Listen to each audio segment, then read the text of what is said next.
Hey everyone, welcome to the Weekly Coach, where I dive into park operations and guest experience. My hope is to keep these short and sweet, raw, and to the point. Let's go. We built Slick City. We built Slick City where good times roll. Built Slick City.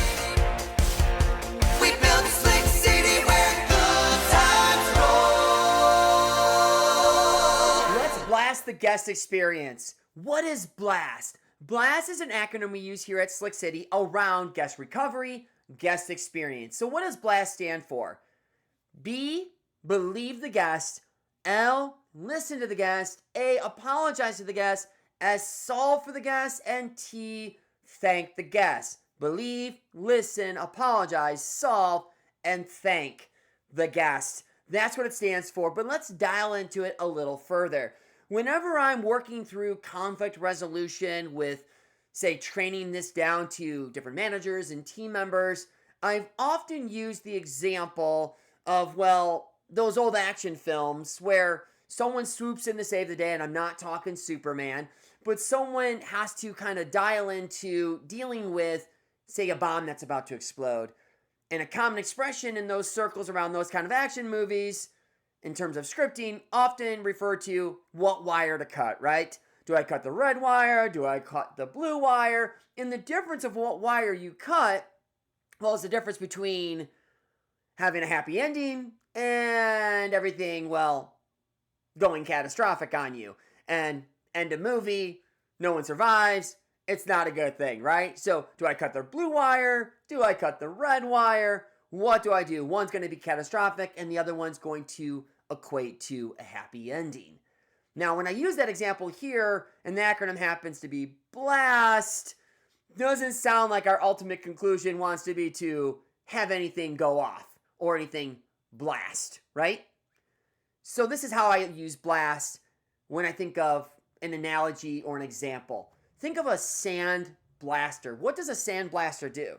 It smooths out the surfaces of different things. Now, when we blast something in our world, we're trying to smooth over a guest experience issue, a snag, something that didn't go very well, the feedback we're getting from the guest. Now, to do this and do this well, we need to blast the guest experience. And that means to believe them, listen, apologize, solve, and thank the guest. So think of a sand blaster. It smooths out the edges, all the rough sides of it, areas that are maybe a little off kilter, where there can be snags as a result of raised areas, get smoothed over, and in our world, that allows things to be that much more slick. See what I did there? All right, so let's dial into BLAST further, and let's talk about each letter. B, believe. Give the benefit of the doubt.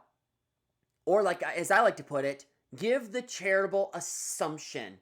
When the guest approaches you and they have an issue, just give the benefit of the doubt. Now, I know what you're thinking. There's a common expression out there that the guest perception is their reality. And if you've been around me at all, I would say, and then there's this other thing called the truth. And the truth almost always comes out, especially through fact finding, doing a little bit of detective work. But right off the hop, just assume that what the guest is saying is how it occurred. Now, maybe that's not going to be the case when it's all said and done.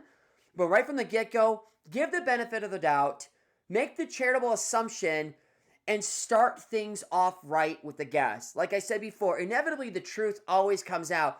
And yes, their perception of something became their reality. It doesn't necessarily make it truth. However, in the moment, give the benefit of the doubt. Next up, listen.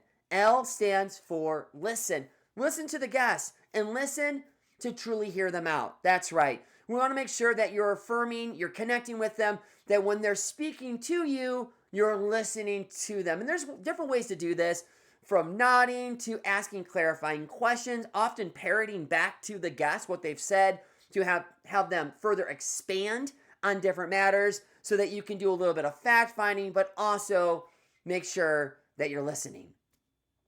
Now, A, apologize. And I'm just going to put the disclaimer up right now. We only use the apology side of BLAST and really BLAST around guest experience issues that have nothing to do with incidents, nothing to do with injuries. Why? Because that's a liability piece.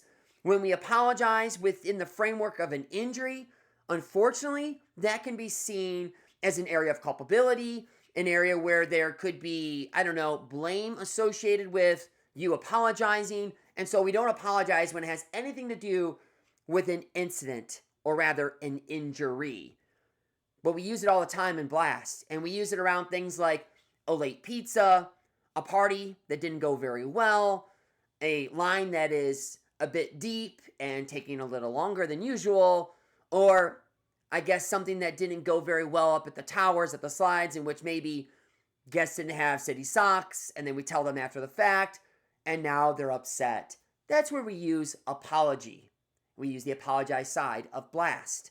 So if there's an issue, no matter how big or how small, apologize, own it, have humility. Often the guest wants to be believed, listened to, and apologize for the littlest of things, and yes, those bigger items as well. Once more, has nothing to do with any kind of injury related type situation when we use the apology side of B.L.A.S.T. Next up, solve. It's really why they brought the issue to you, is they're looking for some kind of solution. Yes, they want to be believed. They want to be listened to. They would like an apology, especially if it's warranted. But now let's bring a solution. Now, you may not have the solution, but you might have a number of different solutions. And frankly, it really works well when you bring them into the mix on the solution using, I don't know, questions like, what would you have me do for you? Or what are you thinking would be a good resolution to this issue?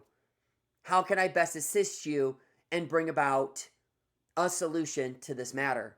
However you want to frame it, but bring a solution or a number of solutions to the guest experience, to the guest recovery. And then last but not least, thank the guest. At the end of the day, they had an opportunity to go to you or to go to Google, to Facebook, wherever, to their property line, talking to their neighbor about how things didn't go very well at Slick City.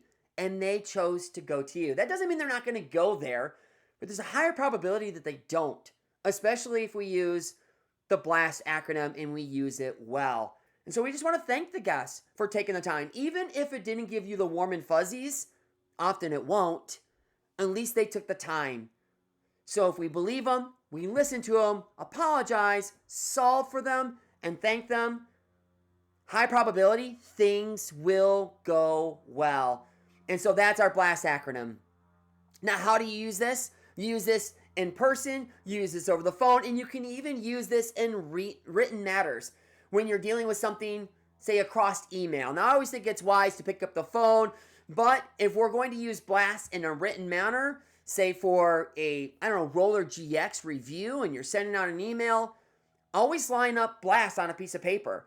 And make sure that as you go through your written response, you're hitting all those ends of believing, listening, apologizing, bringing a solution, and thanking the guests. And you can almost always see the outline and that your framework is lining up with the B.L.A.S.T acronym. When utilized and utilized well, you will get results. Thanks, guys. I'll see you next week.